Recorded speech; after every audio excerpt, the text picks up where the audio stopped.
있습니다. 오늘 잠들기 전 묵상한 구절은요. 다니엘 4장 28절부터 37절까지 말씀인데요. 제가 읽고 지훈, 영철, 홍규, 주희 이렇게 읽겠습니다. 이 모든 일이 느부갓네살 왕에게 일어났습니다. 12개월이 지난 뒤 어느 날 왕이 바벨론 왕궁의 옥상을 거닐고 있었습니다. 왕이 말했습니다. 내가 세운 이 성 바벨론은 위대하지 않은가? 나는 내 큰 힘과 권력으로 내 위엄의 영광을 위해 이 도시를 건설했다. 그 말이 왕의 입에서 떨어지기도 전에 하늘에서 소리가 내려왔습니다. 느부갓네살 왕아, 내게 선언한다. 이 나라의 왕의 자리는 내게서 떠났다.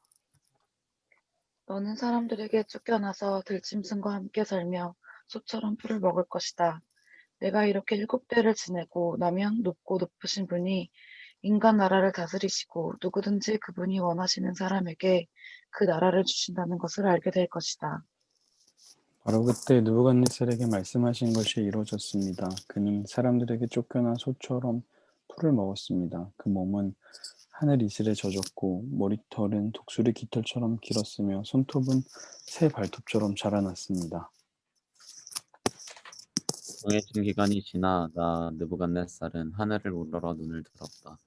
그때 나는 제정신이 돌아와 높고 높으신 분께 감사하고 영원히 살아계시는 그분을 찬양하고 영광을 드렸다. 그분의 다스리심은 영원할 것이며 그분의 나라는 영원히 계속될 것이다. 그는 세상에 사는 모든 사람들을 아무것도 아닌 것처럼 여기시고 하늘의 군대와 세상에 사는 사람들에게 그분의 뜻대로 행하신다. 어느 누구도 그분의 손을 막을 수 없고 무슨 일을 이렇게 하느냐고 말할 수 없다. 내가 제정신이 드는 바로 그 순간 내 나라의 명예와 위엄과 권력이 내게 회복됐다. 내 보좌관들과 관리들이 나를 찾아왔고 내가 내 나라를 회복하게 됐으며 더 큰 권력이 내게 더해졌다. 이제 나 느부갓네살은 하늘의 왕을 찬양하고 영광을 돌려드리며 존경한다. 그분이 하신 일은 모두 진실하고 그분이 행하시는 길은 의롭다. 그분은 언제든지 자기를 스스로 높여서 행하는 사람들을 낮추실 것이다. 아멘. 아멘. 이제 느부갓네살 왕이 꿈을 꿨고 두 번째 꿈을 이제 다니엘이 해석을 했죠. 근데 이제 그 꿈은 느부갓네살 왕이 이제 망하는 꿈이었거든요. 그런데 이제 그 꿈이 실제로 이루어지게 됐습니다. 오늘 말씀해 보니까 이 모든 일이 느부갓네살 왕에게 일어났습니다. 이제 다니엘이 해몽했던 그 일이 느부갓네살에게 일어났죠. 12개월 꿈에서 나무가 잘리고 왕이 백성들에게 버려지는 일들이 일어났는데요. 그 꿈을 해석하고 12개월이 지난 뒤에 어느 날 왕이 바벨론 왕궁의 옥상을 거닐고 있었습니다. 왕이 말했습니다. 내가 세운 이 성 바벨론은 위대하지 않은가? 나는 내 큰 힘과 권력으로 내 위엄의 영광을 위해 이 도시를 건설했다. 그 1년 이후에 왕이 이제 했던 말이 뭐냐면 내가 세운 이 성, 나의 힘, 나의 위엄과 영광, 이렇게 이제 하나님을 인정하지 않고 모든 것을 자신의 업적으로 여겼던 때가 있었죠. 그때 이제 왕의 말이 입에서 떨어지기도 전에 하늘에서 소리가 내려왔죠.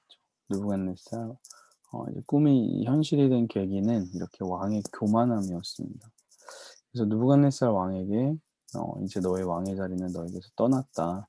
너는 사람들에게 쫓겨나서 들짐승과 함께 살고 소처럼 풀을 먹게 되고 또 7대를 지나고 나서 높으신 분이 인간 나라를 다스리시고 누구든지 그분이 원하시는 사람에게 그 나라를 주신다는 것을 알게 될 것이다. 그러니까 이 꿈을 통해서 이 땅을 다스리시는 분이 누군지를 이제 깨닫게 해주시려는 하나님의 그런 의도였죠. 왕의 교만함이 하나님의 일을 일으키는 이제 도구가 되었던 겁니다. 그래서 그 꿈이 이렇게 이제 일어나고 나서 이제 왕이 이제 깨달은 것이 있는데요. 33절에 보니까 바로 그때 느부갓네살에게 말씀하신 것이 이루어졌습니다. 쫓겨나서 소처럼 풀 먹고 몸은 하늘 이슬에 젖고 머리털이 독수리 깃털처럼 길고 손톱은 새 발톱처럼 자라나고 정해진 기간이 지나서 하늘을 우러러 눈을 들게 되었다.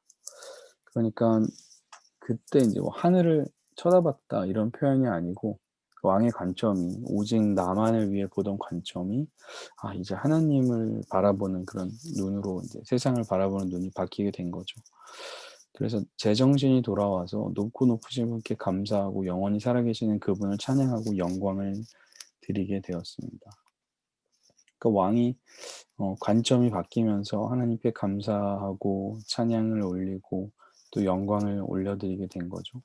그리고 하나님의 나라가 영원하고 그분이 영원히 계속될 것이라는 하나님의 다스림을 이제 제대로 인정하게 된 겁니다. 35절에 보니까 그분은 세상에 사는 모든 사람들을 아무것도 아닌 것처럼 여기고 하늘의 군대와 세상에 사는 사람들에게 그분의 뜻대로 행하신다. 어느 누구도 그분의 손을 막을 수 없고 무슨 일을 이렇게 하느냐고 말할 수 없다. 그 뜻을 이루시는 하나님에 대해서 이제 왕이 완전히 이제 깨닫게 된 겁니다. 고난을 통해서라도 하나님의 일하심을 깨닫게 되었다면 그게 은혜인 것 같아요. 왕처럼 이렇게 무너지고 절망했을 때, 이것도 하나님이 정말 일하시는 거구나. 이렇게 깨닫는 사람이 있는 반면에 또 전혀 깨닫지 못하고 절망하고 무너지는 사람도 있잖아요.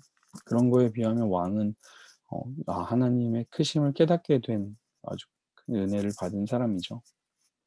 그래서 이제 왕이 이제 온전히 회복하게 되었을 때도 다시 하나님을 신뢰하는 것을 이제 놓지를 않습니다. 36절에 보니까 정신이 든 순간 나라의 명예와 위엄과 권력이 회복되고 보좌관들과 관리들이 찾아와서 나라를 회복하게 되고 더 큰 권력이 더해졌다. 하나님을 인정한 후에 이 사람의 삶에 이제 다시 왕권이 이제 회복이 된 거죠. 37절 보니까 그런데도 불구하고 다시 회복됐을 때도 여전히 하나님을 찬양하고 영광을 올려드리고 존경하는 게 된 거죠. 모든 것이 회복됐지만 끝까지 하나님을 신뢰하는 사람이 된 겁니다. 하나님이 하시는 일은 진실하고 그분의 길은 의롭고 언제든지 자기 길을 높여서 행하는 사람은 낮추시는 하나님이다라는 것을 깨닫게 된 거죠. 그러니까 나의 낮음과 하나님의 크심을 인정하게 된 겁니다. 이 느부갓네살 왕이. 지금 오늘 말씀 다시 보면 왕에게 꿨던 꿈이 이제 다시 현실이 되었죠. 그 계기가 이제 왕의 교만함이었습니다. 왕이 온전히 오롯이 나만 보고 있을 때 하나님이 이제 왕을 치셨거든요. 그런데 그렇게 왕을 치시고 왕이 그렇게 힘들게 지내면서 감사하게도 하나님의 크심을 깨닫게 됐어요. 그런 은혜를 받았죠. 그래서 왕이 다시 회복되었을 때도 여전히 하나님을 신뢰하는 사람이 된 겁니다. 그러니까 이 말씀을 이제 포로 시기에 있었던 이스라엘 백성들이 읽었다면, 느부갓네살 왕이 엄청 강한 것 같은데 그도 결국 하나님 앞에 굴복한 사람이구나. 우리가 지금 포로에 있는 것도 하나님의 계획이었구나. 이런 이제 하나님의 크심과 위로함을 받지 않았을까.